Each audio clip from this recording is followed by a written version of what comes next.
ઇન્દિરા ગાંધી વખતે એક વખત યુદ્ધ થયું ત્યારે 1971માં થયું હતું. પછી કારગિલનું જે યુદ્ધ થયું ને તે 1999માં થયું હતું.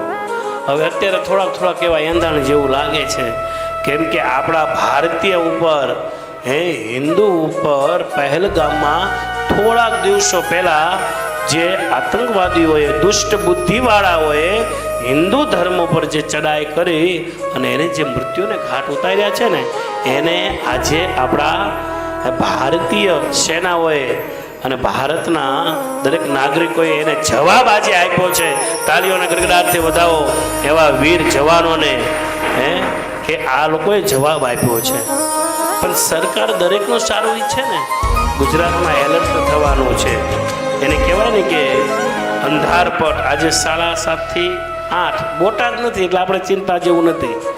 હા, ઘણા બધા 19 જિલ્લાઓ છે, એમાં આજે રાત્રે 7:30 થી લઈ અને 8 સુધી અંધારપટ, જેને બ્લેક આઉટ મોક ડ્રીલ કહેવાય છે. તો સાયરન હોર્ન વાગે એટલે બધાને એલર્ટ કરે કે કઈ રીતે સ્થિતિમાં રહેવું.